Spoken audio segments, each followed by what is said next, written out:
Hello everyone, I am Khushboo Tak and welcome to all of you आपका अपना channel शिक्षा mission. तो आज पढ़ेंगे अपन सदिशों के घटक किस प्रकार से लिए जाते हैं। पिछले लेक्चर में अपन ने देखा था अदिश राशि, सदिश राशि और प्रदिश राशि के बारे में, और साथ में ही देखा था त्रिविम निर्देशांक ज्यामिति में सदिशों का निरूपण किस प्रकार से किया जाता है। अब आज देखेंगे अपन सदिशों के घटक। तो घटक का फॉर्मूला होता है परिमाण इंटू कॉस थीटा। अपन को जिस वेक्टर का घटक लेना है उसका पहले अपन निकालेंगे परिमाण, मैग्नीट्यूड निकालेंगे, और जो वेक्टर है वो कितना एंगल बना रहा है उस एंगल का अपन कॉस वाला कंपोनेंट लेंगे। अब देखते हैं अपने पास में यहाँ पे एक समकोण त्रिभुज प्राप्त होता है। तो इसका जो कर्ण है, कर्ण शो कर रहा है आर वेक्टर को। अब अपन को इसका आधार और लंब के घटक निकालना है। तो आधार के लिए अपन लेंगे परिमाण into cos theta. R vector का अपन जब परिमाण निकालेंगे, मैग्नीट्यूड निकालेंगे, तो अपन को मिलेगा आर। तो यहाँ पे हो गया ये आर, और ये थीटा कितना एंगल बना रहा है। अपन देखते हैं कर्ण और आधार के बीच में थीटा एंगल बन रहा है, तो अपन इसका कॉस वाला कंपोनेंट लेंगे। तो ये हो गया अपने पास में आर कॉस थीटा। अब अपन निकालेंगे लंब की साइड के घटक। तो अपन देखते हैं यहाँ पे लंब के साथ में कर्ण का कितना एंगल बन रहा है। तो कर्ण के साथ में एंगल बन रहा है 90 माइनस थीटा। तो अब अपन यहाँ पे लेंगे आर कॉस 90 माइनस थीटा। घटक का फॉर्मूला होता है परिमाण इंटू कॉस थीटा। यहाँ पे थीटा मिल रहा है अपन को 90 माइनस थीटा, तो अपन ने यहाँ पे लिख दिया 90 माइनस थीटा। अब अपन जानते हैं कॉस 90 माइनस थीटा होता है साइन थीटा। तो ये अपन के पास में लंब मिला आर साइन थीटा। तो अपन को इसके जो हॉरिजॉन्टल कंपोनेंट है वो मिले आर कॉस थीटा, और वर्टिकल साइड के कंपोनेंट है वो अपन को मिला आर साइन थीटा। अपन देखते हैं 3 एग्जाम्पल, और एग्जाम्पल के थ्रू और इसको अच्छे से समझते हैं। फर्स्ट है एग्जाम्पल। तो इसमें अपन को बता रहा है AC है, AC की वैल्यू अपन को दे रखी है 5। अपन को निकालना है यहाँ पे AB और BC की वैल्यू। तो अपन पहले लेंगे इसके कंपोनेंट, हॉरिजॉन्टल कंपोनेंट और वर्टिकल कंपोनेंट। तो सबसे पहले कंपोनेंट के लिए अपन का फॉर्मूला होता है परिमाण इंटू कॉस थीटा। अब यहाँ पे अपन को मैग्नीट्यूड मिल रहा है 5, तो AB के लिए निकालते हैं 5। अब जो ये AC है वो AB के साथ में कितना एंगल बना रहा है, तो इन दोनों के बीच में एंगल बन रहा है 30। तो अपन यहाँ पे लिख देंगे cos 30। अब cos 30 की वैल्यू होती है √3/2। तो अपन के पास में आंसर आ गया 5 इंटू √3/2। अब ऐसे ही निकालेंगे अपन BC की वैल्यू कितनी होती है। तो अपन BC के लिए अपन देखेंगे इसका वर्टिकल कंपोनेंट। इसका मैग्नीट्यूड मिलता है अपन को 5, तो ये अपन यहाँ पे लिखेंगे 5। अब ये जो वेक्टर है ये इसके साथ में कितना एंगल बना रहा है, तो इसके साथ में इसका एंगल बन रहा है 60 का। तो यहाँ पे लिखेंगे cos 60।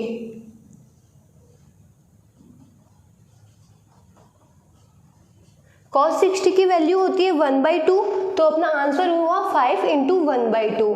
ऐसे अपन ने AB और BC की वैल्यू फाइंड आउट की। सेकेंड क्वेश्चन देखते हैं। यहाँ पे अपन को AC की वैल्यू दे रखी है R वेक्टर, और वो है 2i + 3j।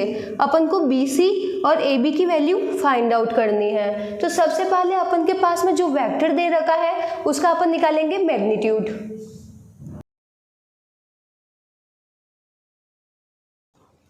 मैग्नीट्यूड निकालने के लिए अपन देखेंगे I के साथ में जो कंपोनेंट है उसका स्क्वायर होगा, और J के साथ में जो कंपोनेंट है उसका स्क्वायर होके फिर रूट ले लेंगे। तो 2 का स्क्वायर प्लस 3 का स्क्वायर, फिर इसका रूट लेंगे तो अपन के पास में इसका मैग्नीट्यूड मिला √13। अब अपन निकालेंगे BC की वैल्यू। BC के लिए अपन देखेंगे पहले अपन लेंगे इसका परिमाण। तो परिमाण मिला अपन को √13। परिमाण इंटू कॉस थीटा। अब ये जो वेक्टर है ये इसके साथ में कितना एंगल बना रहा है, तो इन दोनों के बीच में एंगल बन रहा है 60। तो यहाँ पे लिख लेंगे cos 60। cos 60 की वैल्यू होती है 1/2। तो ये हो गया अपना आंसर। ऐसे ही अपन निकालेंगे AB की वैल्यू।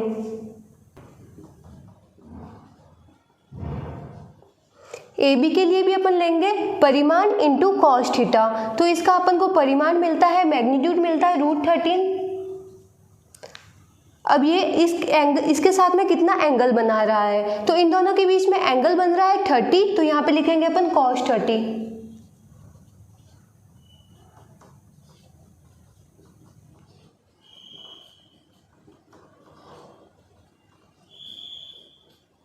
cos 30 की वैल्यू मिलती है √3/2, तो अपन का आंसर हुआ √39/2। ये हो गया ए बी की वैल्यू। अब देखते हैं अपन थर्ड क्वेश्चन। इसमें भी अपन को निकालना है क्यू आर की वैल्यू। सबसे पहले अपन के पास में जो वेक्टर मिल रखा है आर वेक्टर, उसका निकालेंगे अपन मैग्नीट्यूड। तो आई के साथ में जो कंपोनेंट है उसका स्क्वायर होगा और जे के साथ में जो कंपोनेंट है उसका स्क्वायर होगा और फिर उसका अंडर रूट हो जाएगा। अब अपन को निकालना है Q, तो अपन लेंगे परिमाण इंटू कॉस थीटा। तो अपन को परिमाण मिला 5।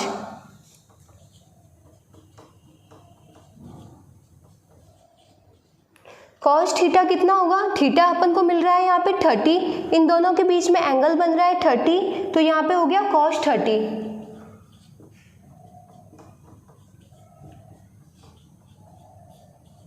cos 30 की वैल्यू होती है √3/2, तो ये आंसर हुआ अपना 5 इंटू √3/2। अब देखेंगे अपन सदिशों के प्रकार, टाइप्स ऑफ वेक्टर। तो इसमें फर्स्ट आता है तुल्य या समान सदिश। ऐसे सदिश जिसका परिमाण व दिशा दोनों समान हो, तुल्य या समान सदिश कहलाते हैं। यहाँ पे अपन के पास में दो वेक्टर है, ए वेक्टर और बी वेक्टर। तो दोनों का जो मैग्नीट्यूड है, दोनों का मैग्नीट्यूड सेम होगा। अगर ए वेक्टर का मैग्नीट्यूड 10 आ रहा है तो बी वेक्टर का मैग्नीट्यूड भी अपन को 10 मिलेगा। ए वेक्टर का मैग्नीट्यूड अगर 15 है तो बी वेक्टर का मैग्नीट्यूड भी 15 होगा। जब दोनों के मैग्नीट्यूड सेम हो और दोनों की डायरेक्शन सेम हो तो इस तरीके के सदिश को अपन बोलते हैं तुल्य या समान सदिश। फिर आते हैं असमान सदिश। तो असमान सदिशों में परिमाण अलग होते हैं, दिशा भी अलग होती है, या परिमाण या दिशा दोनों ही अलग हो सकते हैं। इसमें अपन देखते हैं फर्स्ट केस। तो इसमें अपन देखते हैं दोनों की दिशा सेम है, दोनों सदिश है ए वेक्टर और बी वेक्टर, उनकी दोनों की डायरेक्शन सेम है, लेकिन इनका जो मैग्नीट्यूड है, इनका जो परिमाण है, दोनों का अलग अलग है। तो इस तरीके के सदिश को अपन बोलते हैं असमान सदिश। नेक्स्ट में देखते हैं अपन, यहाँ पे ए वेक्टर और बी वेक्टर है, इनका मैग्नीट्यूड सेम है, परिमाण समान है, लेकिन इनकी डायरेक्शन अलग अलग है। एक जा रहा है वाई डायरेक्शन में, एक जा रहा है एक्स डायरेक्शन में। तो यहाँ पे दिशा अलग हो गई जबकि परिमाण सेम है, तो ये भी हो गए अपने असमान सदिश। तीसरा देखते हैं अपन एग्जाम्पल, ए वेक्टर और बी वेक्टर, इन दोनों का मैग्नीट्यूड भी अलग अलग आ रहा है। ए वेक्टर का मैग्नीट्यूड कम है, बी वेक्टर का मैग्नीट्यूड ज़्यादा है, और अपन देखते हैं कि दोनों की डायरेक्शन भी सेम नहीं है, दोनों की डायरेक्शन भी चेंज है। तो असमान सदिश में मैग्नीट्यूड चेंज हो सकता है, डायरेक्शन चेंज हो सकती है, या मैग्नीट्यूड और डायरेक्शन दोनों ही चेंज हो सकता है। तो उस तरीके के सदिश कहलाते हैं असमान सदिश। फिर आते हैं संरेखीय सदिश।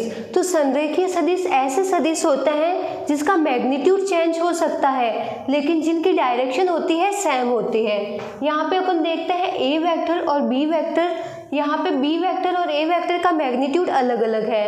ए वेक्टर का मैग्नीट्यूड ज़्यादा दिख रहा है अपन को और बी वेक्टर का मैग्नीट्यूड कम दिख रहा है, लेकिन दोनों की डायरेक्शन सेम है। तो ऐसे सदिश जिसका परिमाण अलग अलग व दिशा समान होती है, संरेखीय सदिश कहलाते हैं। फिर आता है शून्य सदिश। तो ऐसे सदिश जिसका परिमाण शून्य होता है व दिशा का कोई निर्धारण नहीं होता, वो कहलाते हैं शून्य सदिश। अब देखते हैं अपन सदिशों से संबंधित कुछ नियम। तो यहाँ पे अपन 3 नियम देखेंगे सदिशों के। तो इसमें प्रथम नियम है अपना, किसी सदिश के परिमाण व दिशा में परिवर्तन किए बिना स्वतंत्र या समांतर आकाश में विस्थापित किया जा सकता है। इसका मतलब है कि अगर अपन के पास में 2 वेक्टर मिल रखे हैं, 2 सदिश है, तो अपन को उसका मैग्नीट्यूड और डायरेक्शन में बिना चेंज किए अपन उसको किधर मूव कर सकते हैं। जैसे यहाँ पे अपन को मिल रहा है यहाँ पे ए वेक्टर और बी वेक्टर। अब ए वेक्टर का मैग्नीट्यूड अपन चेंज नहीं करेंगे, ना ही इसकी डायरेक्शन को चेंज करेंगे, मैग्नीट्यूड और डायरेक्शन को सेम रखेंगे और इस ए वेक्टर को अपन मूव करा सकते हैं। इस ए वेक्टर को अपन यहाँ पे भी ला सकते हैं, ऊपर लेके जा सकते हैं, नीचे लेके जा सकते हैं। बस शर्त ये होनी चाहिए कि इसका जो मैग्नीट्यूड और डायरेक्शन चेंज नहीं होना चाहिए। यहाँ पे अपन के पास में अपन देखते हैं बी वेक्टर है, तो इस बी वेक्टर को अपन यहाँ से उठाकर यहाँ पे भी रख सकते हैं, इसका मैग्नीट्यूड और डायरेक्शन को बिना चेंज किए। तो यहाँ पे अपन 4 केस देखते हैं। यहाँ पे ए वेक्टर और बी वेक्टर अपन को मिल रखे हैं। यहाँ पे अपन ने बी वेक्टर को उठाया और बी वेक्टर को अपन ने यहाँ पे शिफ्ट कर दिया। पहले जो बी वेक्टर था ए वेक्टर के हेड पे था, अब जो बी वेक्टर है ए वेक्टर की टेल पे है। तो यहाँ पे अपन ने मैग्नीट्यूड और डायरेक्शन को सेम रखा और बी वेक्टर को मूव करवा दिया। यहाँ पे अपन देखते हैं तीसरा केस। तो तीसरे केस में अपन जो ए वेक्टर है ए वेक्टर को अपन ने मूव करा के इसको यहाँ पे कर दिया, दोनों को हेड से मिला दिया। तो ऐसा हो सकता है कि दिशा और परिमाण को चेंज किए बिना अपन कोई भी वेक्टर को कहीं पे भी मूव करवा सकते हैं। दूसरा नियम है समान भौतिक राशियों को व्यक्त करने वाले सदिशों को जोड़ा या घटाया जा सकता है। अब अपन के पास में अगर 2 सदिश है, अगर वो सदिश बल को दिखा रहे हैं तो आपस में अपन उनको जोड़ सकते हैं। अगर वो 2 सदिश विस्थापन को बता रहे हैं तो अपन आपस में उसको जोड़ सकते हैं। अगर दोनों ही सदिशों की फिजिकल क्वांटिटी सेम है, भौतिक राशि सेम है, तो अपन उसको जोड़ सकते हैं और घटा सकते हैं। फिर आता है तीसरा परिणामी सदिश रिजल्टेंट वेक्टर। 2 सदिशों के योग से प्राप्त सदिश परिणामी सदिश कहलाता है। अगर अपन 2 सदिशों को आपस में ऐड करते हैं तो अपन को जो रिजल्ट में जो अपन को सदिश मिलता है उसी को ही बोलते हैं अपन परिणामी सदिश या रिजल्टेंट वेक्टर। तो ये इन तीनों नियम का अपन यूज करके अब अपन देखेंगे समांतर चतुर्भुज का नियम क्या होता है। समांतर चतुर्भुज के नियम से अपन परिणामी सदिश किस प्रकार से निकालते हैं। तो स्टार्ट करते हैं समांतर चतुर्भुज। समांतर चतुर्भुज का नियम सदिशों के संयोजन के लिए होता है। अगर अपन के पास में 2 वेक्टर मिल रखे होते हैं तो उन 2 वेक्टर को अपन किस तरीके से ऐड करते हैं, उनका रिजल्टेंट वेक्टर क्या मिलता है और रिजल्टेंट वेक्टर की डायरेक्शन क्या होती है, ये सब अपन निकालता है समांतर चतुर्भुज के नियम से। तो देखते हैं अपन इसका स्टेटमेंट। यदि समांतर चतुर्भुज की 2 आसन्न भुजाएं 2 सदिशों को व्यक्त करें तो इनके कटान बिंदु से गुजरने वाला विकर्ण परिणामी सदिश के परिमाण व दिशा को व्यक्त करता है। यहाँ पे अपन देखते हैं अपन के पास 2 वेक्टर है, पी वेक्टर और क्यू वेक्टर। अब पी वेक्टर और क्यू वेक्टर की डायरेक्शन को चेंज किए बिना अपन इसको मूव करवा सकते हैं। तो जब अपन पी वेक्टर और क्यू वेक्टर को आपस में मूव करवाते हैं तो इन दोनों का जो पॉइंट है कटान बिंदु है, कटान बिंदु से निकलने वाला तीसरा वेक्टर ही होगा अपना रिजल्टेंट वेक्टर या परिणामी सदिश। तो यहाँ पे अपन पी वेक्टर अपन को मिलता है ए बी और क्यू वेक्टर मिलता है अपन को ए डी। अब इसी क्यू वेक्टर को अगर अपन आगे की तरफ मूव कराते हैं तो अपन को एक नया पॉइंट मिलता है बी सी, और इसी पी वेक्टर को अगर अपन ऊपर की तरफ मूव कराते हैं तो अपन के पास में एक नई रेखा मिलती है सी डी। तो अपन देखते हैं अपन के पास में एक समांतर चतुर्भुज मिलता है ए बी सी डी। अब अपन को समांतर चतुर्भुज का नियम निकालना है, इससे अपन को परिणामी सदिश निकालना है। तो अपन सी बिंदु से परपेंडिकुलर को ड्रॉ करेंगे। अब जो परपेंडिकुलर ड्रॉ करेंगे वो अपन को मिलता है ई बिंदु पे। तो अपन के पास में एक नई रेखा मिलती है ए ई को अपन ब्रेक करते हैं तो अपन को मिलता है A B plus B E. A B की वैल्यू अपन को मिल जाती है पी वेक्टर, पर अपन को बी ई की वैल्यू फाइंड आउट करनी है। तो बी ई की वैल्यू फाइंड आउट करने के लिए अपन इसके कंपोनेंट लेंगे, अपन इसके घटक लेंगे। तो यहाँ पे अपन देखते हैं बी सी अपन को मिलता है क्यू वेक्टर। तो क्यू वेक्टर का जो मैग्नीट्यूड होगा वो, और ये जो क्यू वेक्टर है बी ई के साथ में कितना एंगल बना रहा है, तो ऐसे ही अपन निकालते हैं घटक। तो इसका बी ई हो गया अपना क्यू कॉस थीटा, कंपोनेंट होता है अपना मैग्नीट्यूड इनटू कॉस थीटा। तो क्यू वेक्टर का मैग्नीट्यूड हो गया क्यू और ये एंगल बना रहा है थीटा, तो इसका कॉस कंपोनेंट लेंगे तो बी ई की वैल्यू अपन को मिलती है क्यू कॉस थीटा।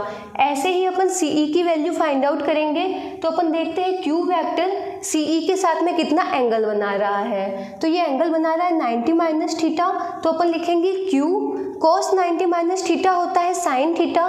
तो अपन के पास में वर्टिकल कंपोनेंट मिलता है क्यू साइन थीटा। तो ऐसे अपन CE की वैल्यू फाइंड आउट कर लेंगे, क्यू साइन थीटा। ये हो गई अपनी CE की वैल्यू क्यू साइन थीटा। अब अपन को निकालना है R वेक्टर का मैग्नीट्यूड। तो मैग्नीट्यूड निकालने के लिए अपन बड़ा वाला त्रिभुज कंसीडर करेंगे, त्रिभुज AEC। अपन जानते हैं यहाँ पे जो E है, एंगल E है वो है 90 डिग्री। तो AC हो गया कर्ण, AE हो गया आधार और EC हो गया लंब। पाइथागोरस प्रमेय से अपन जानते हैं कर्ण होता है रूट ऑफ आधार स्क्वायर प्लस लंब स्क्वायर। आधार अपन को मिलता है AE को अपन ब्रेक करते हैं AB प्लस BE में। तो AB की वैल्यू अपन को मिलती है P और BE की वैल्यू मिलती है अपन को Q cos थीटा। तो यहाँ से अपन ये वैल्यू यहाँ पे पुट करेंगे। लंब की वैल्यू अपन को मिलती है CE और ये वैल्यू है अपनी Q sin थीटा। अब दोनों वैल्यू को अपन यहाँ पे पुट करेंगे, P plus Q cos theta का square plus Q sin theta का स्क्वायर। अब जब इस सार्वसमिका को खोलेंगे तो ये सार्वसमिका हुई A प्लस B का स्क्वायर। A प्लस B का स्क्वायर होता है A square plus 2AB plus B square. तो जब इसको अपन ओपन करेंगे तो अपन को मिलेगा P square plus 2PQ cos theta plus Q square cos square theta. ये तो हो गया अपना ये वाला। अब इस Q साइन थीटा को जब अपन सॉल्व करेंगे तो अपन को मिलेगा Q square sine square theta. अब यहाँ पे अपन निकालेंगे मैग्नीट्यूड। अब अपन देखते हैं Q स्क्वायर इसमें भी आ रहा है, Q स्क्वायर इसमें भी आ रहा है। तो अपन यहाँ पे Q स्क्वायर को कॉमन लेंगे। तो जब Q स्क्वायर को कॉमन लेंगे तो अपन के पास में अंदर मिलेगा sine square theta plus cos square theta. और अपन जानते हैं sine square theta plus cos square theta की वैल्यू होती है 1। तो यहाँ पे अपन पुट करेंगे 1। तो अपन के पास में जो मैग्नीट्यूड है, मैग्नीट्यूड मिलता है root of P square plus 2PQ cos theta plus Q square. तो समांतर चतुर्भुज के नियम से अपन को परिणामी सदिश का परिमाण मिलता है root of P square plus 2PQ cos theta plus Q square का रूट। इस तरीके से अपन केस देखते हैं। अपन यहाँ पे 3 केस कंसिडर करेंगे, जब अब थीटा की वैल्यू 0 हो, जब थीटा की वैल्यू 180 हो और जब थीटा की वैल्यू 90 हो। अब देखेंगे अपन रिजल्टेंट वेक्टर की डायरेक्शन क्या है। रिजल्टेंट वेक्टर को तो अपन को मिलता है R वेक्टर। अब R वेक्टर की डायरेक्शन क्या होगी, तो पहले अपन देखते हैं जो एंगल थीटा है वो थीटा बन रहा है P वेक्टर और Q वेक्टर के बीच में। तो P वेक्टर और Q वेक्टर के बीच बनने वाला कौन तो हो गया अपना थीटा, और रिजल्टेंट वेक्टर और P वेक्टर इन दोनों के बीच में जो एंगल बन रहा है, जो कोण बन रहा है वो है अल्फा। तो अपन को यहाँ पे अल्फा की वैल्यू फाइंड आउट करनी है। परिणामी सदिश के बीच में कितना कोण बन रहा है वो होता है अल्फा। तो यहाँ पे अपन लेंगे एंगल AEC में, त्रिभुज AEC में। E तो है अपना 90 डिग्री, तो यहाँ पे अपन को निकालना है tan अल्फा। tan होता है लंब बटा आधार, तो लंब अपन को मिलता है यहाँ पे CE और आधार मिलता है AE। तो CE की वैल्यू अपन यहाँ पे लिखेंगे Q साइन थीटा और AE की वैल्यू अपन को मिलेगी P plus Q cos theta. तो यहाँ पे अपन वैल्यू पुट करेंगे, तो tan अल्फा मिला अपन को Q sine theta upon P plus Q cos theta. अब दोनों ही साइड में tan इनवर्स से मल्टीप्लाई करेंगे, तो यहाँ पे tan इनवर्स से मल्टीप्लाई करेंगे तो ये tan कैंसिल आउट हो जाएगा और यहाँ पे अपन को मिलेगा अल्फा, और इधर अपन को मिलेगा tan inverse Q sine theta upon P plus Q cos theta. तो जो अपना परिणामी सदिश होता है उसकी डायरेक्शन निकालते हैं अपन इस तरीके से। अल्फा हो गया परिणामी सदिश की दिशा। यहाँ पे अपन केस फर्स्ट देखते हैं, जब P वेक्टर व Q वेक्टर की दिशा समान हो। यहाँ पे अपन को P वेक्टर और Q वेक्टर दे रखा है और दोनों की डायरेक्शन सेम दे रखी है। तो यहाँ पे अपन देखते हैं ऊपर P वेक्टर है और नीचे Q वेक्टर है, दोनों की डायरेक्शन सेम है। तो अपन जानते हैं किसी भी सदिश की मैग्नीट्यूड और डायरेक्शन को चेंज किए बिना अपन उसको मूव करवा सकते हैं। तो यहाँ पे अपन लाते हैं P वेक्टर और इसकी Q वेक्टर की डायरेक्शन को चेंज किए बिना Q वेक्टर की डायरेक्शन को चेंज किए बिना Q वेक्टर को P वेक्टर के आगे रखते हैं। तो अपन देखते हैं P वेक्टर और Q वेक्टर के बीच में एंगल 0 है। जब दोनों सदिशों की दिशा समान होती है तो उनके बीच में हमेशा 0 डिग्री का कोण बनता है। अब अपन जानते हैं मैग्नीट्यूड का फॉर्मूला होता है root of P square plus Q square plus 2PQ cos theta. तो यहाँ पे अपन थीटा की वैल्यू पुट करेंगे 0, तो कॉस 0 की वैल्यू होती है 1। तो ये पूरी इक्वेशन हो गई अपनी P square plus Q square plus 2pq। अब अपन देखते हैं ये सार्वत्रिक समीकरण का खुला रूप है। p प्लस क्यू का स्क्वायर करेंगे तो अपन को मिलता है P square plus Q square plus 2pq। तो अपन इसको इस सार्वत्रिक समीकरण के फॉर्म में लिखते हैं। तो p प्लस क्यू का होल स्क्वायर और फिर उसके बाद में आएगा रूट। तो यहाँ पे इसका स्क्वायर है और इसके साथ में रूट भी आ रहा है। तो जब अपन इसको रूट को हटाएंगे तो अपन को मिलेगा resultant vector p plus Q. तो अपन को जब दो सदिश एक ही दिशा में होता है तो उसका परिणामी सदिश या रिजल्टेंट वेक्टर होता है p प्लस क्यू। अब देखते हैं अपन इसकी डायरेक्शन। तो डायरेक्शन के लिए अपन निकालते हैं अल्फा। अल्फा का फॉर्मूला होता है tan inverse q sin theta upon p plus q cos theta. अब यहाँ पे थीटा की जगह वैल्यू पुट करेंगे 0, तो साइन 0 की वैल्यू होती है 0। जब अपन यहाँ पे पुट करेंगे 0 तो ये पूरी इक्वेशन हो जाएगी 0 और अल्फा की वैल्यू अपन को मिलेगी 0। अर्थात परिणामी सदिश की जो दिशा है p वेक्टर और q वेक्टर की दिशा में ही होगी। फॉर एग्जाम्पल यहाँ पे अपन को अगर p वेक्टर मिलता है 5 न्यूटन और q वेक्टर मिलता है अपन को 10 न्यूटन, तो अपन को परिणामी सदिश मिलेगा p प्लस q। तो अपन को रिजल्टेंट वेक्टर मिलेगा 5 newton plus 10 newton is equal to 15 newton. और उसकी जो डायरेक्शन होगी वो डायरेक्शन भी p वेक्टर और q वेक्टर की डायरेक्शन में ही होगी। सेकंड केस देखते हैं अपन, p वेक्टर व q वेक्टर एक दूसरे के विपरीत दिशा में हो। तो यहाँ पे अपन देखते हैं p वेक्टर की डायरेक्शन है x डायरेक्शन और q वेक्टर की डायरेक्शन है -x डायरेक्शन। तो यहाँ पे दोनों ही ऑपोजिट डायरेक्शन में हैं। जब आपस में दो वेक्टर ऑपोजिट डायरेक्शन में होते हैं तो उनके बीच में एंगल बनता है 180 का। अब अपन को निकालना है इसका रिजल्टेंट वेक्टर का मैग्नीट्यूड। तो मैग्नीट्यूड का फॉर्मूला होता है root of p square plus q square plus 2pq cos theta. अब यहाँ पे थीटा अपन लिखेंगे 180, तो cos 180 की वैल्यू होती है -1। तो -1 जब अपन इस इक्वेशन में लिखेंगे तो अपन के पास में मिलता है p square plus q square minus 2pq। अब अपन देखते हैं p माइनस क्यू का स्क्वायर सार्वत्रिक समीकरण को जब अपन खोलते हैं तो अपन को मिलता है p square plus Q square minus 2pq। तो अपन इसको वापस इस सार्वत्रिक समीकरण की फॉर्म में लिखेंगे। तो अपन को यहाँ पे मिलेगा p माइनस क्यू का स्क्वायर और फिर उसके साथ में ऊपर रूट। तो जब अपन इसको सॉल्व करेंगे तो अपन को रिजल्टेंट वेक्टर मिलेगा p माइनस क्यू।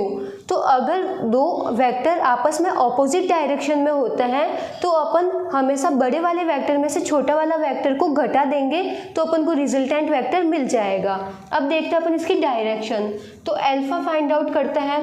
तो अल्फा होता है tan inverse q sin theta upon p plus q cos theta. यहाँ पे थीटा की जगह अपन वैल्यू पुट करेंगे 180, तो साइन 180 की वैल्यू होती है 0, तो ये पूरी टर्म हो गई 0। तो अल्फा मिला अपन को 0 डिग्री। तो जो वेक्टर अपना बड़ा होगा उस साइड में ही अपन को रिजल्टेंट वेक्टर मिलेगा। फॉर एग्जाम्पल p वेक्टर अपन लेते हैं यहाँ पे 10 और q वेक्टर अपन लेते हैं 8, तो अपन को रिजल्टेंट में वेक्टर मिलेगा 10 माइनस 8 2। अब p वेक्टर का मैग्नीट्यूड बड़ा है तो p वेक्टर के मैग्नीट्यूड की डायरेक्शन में ही अपन को रिजल्टेंट वेक्टर मिलेगा। तीसरा केस देखते हैं अपन, जब दोनों वेक्टर आपस में परपेंडिकुलर हो, दोनों के बीच में 90 डिग्री का एंगल बन रहा हो। तो यहाँ पे अपन देखते हैं p वेक्टर और q वेक्टर आपस में परपेंडिकुलर है, इनके बीच में 90 डिग्री का एंगल बन रहा है। तो इसका जो रिजल्टेंट वेक्टर होगा उसका मैग्नीट्यूड क्या निकलेगा। तो r वेक्टर होता है root of p square plus q square plus 2pq cos theta. अब यहाँ पे अपन cos थीटा की जगह पुट करेंगे cos 90 की वैल्यू होती है 0। तो जब ये अपन वैल्यू यहाँ पे पुट करेंगे तो अपन को इसका रिजल्टेंट वेक्टर मिलेगा root of p square plus q square. ये हो गया इसका रिजल्टेंट वेक्टर का मैग्नीट्यूड। अब देखेंगे अपन इसकी डायरेक्शन। तो डायरेक्शन के लिए अपन देखते हैं अल्फा होता है tan inverse q sin theta upon p plus q cos theta. अब यहाँ पे अपन sin 90 और cos 90 की वैल्यू पुट करेंगे तो अपन को मिलता है tan inverse q sin 90 upon p plus q cos 90। sin 90 की वैल्यू होती है 1 और cos 90 की वैल्यू होती है 0। जब अपन ये यहाँ पे पुट करेंगे तो अपन को अल्फा की वैल्यू मिलेगी tan inverse q upon p। तो अपन ने यहाँ पे तीनों केस कंसिडर कर लिए। जब दोनों सदिश समान हो, एक ही दिशा में हो, तो उनके बीच में हमेशा एंगल बनता है 0 और उनका रिजल्टेंट वेक्टर होता है p प्लस q। जब दो सदिश आपस में विपरीत दिशा में हो तो उनके बीच में हमेशा एंगल बनता है 180 और उनका जो रिजल्टेंट वेक्टर होता है वो होता है p माइनस क्यू। बड़े वाले वेक्टर में से अपन छोटे वाले वेक्टर को घटा देते हैं। तीसरा केस है जब दो वेक्टर आपस में परपेंडिकुलर है तो इसका रिजल्टेंट वेक्टर मिलेगा अपन को root of p square plus Q square और इसकी डायरेक्शन मिलेगी अपन को tan inverse q upon p। अब देखते हैं अपन एक क्वेश्चन। तो यहाँ पे अपन एग्जाम्पल देखते हैं 5 न्यूटन व 12 न्यूटन के दो बल एक दूसरे के साथ विभिन्न स्थितियों पर किसी वस्तु पर कार्यरत है तो परिणामी बल ज्ञात करो। यहाँ पे अपन को दो फोर्स दे रखा है, एक फोर्स है 5 न्यूटन और एक फोर्स है 12 न्यूटन का। तो अपन इनको पहले कंसिडर करते हैं P और Q। तो P की वैल्यू अपन को मिलती है 5 न्यूटन और Q की वैल्यू मिलती है 12 न्यूटन। इसमें फर्स्ट केस है 0 डिग्री। अगर दोनों के बीच में 0 डिग्री है तो इनका रिजल्टेंट वेक्टर क्या होगा। अपन देखते हैं अगर दोनों सदिश समान दिशा में होते हैं तो उनके बीच में एंगल बनता है 0 और जब इनके बीच में एंगल बनता है 0 तो रिजल्टेंट वेक्टर आपस में ऐड होते हैं। तो यहाँ पे अपन को रिजल्टेंट वेक्टर मिला P प्लस Q। अब दोनों की वैल्यू पुट करेंगे।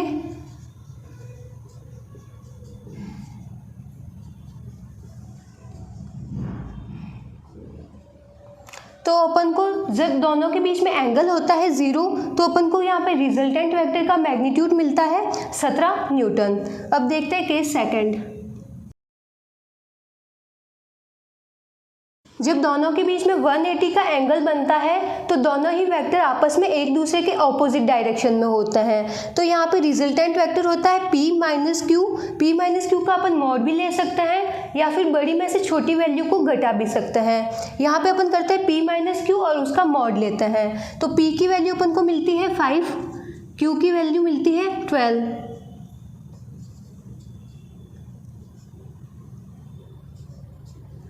तो अपन को यहाँ पे मिलता है 7। जब अपन इसका मॉड लेंगे तो अपन को वैल्यू मिलेगी 7। तो यहाँ पे रिजल्टेंट वेक्टर हो गया अपना 7 न्यूटन।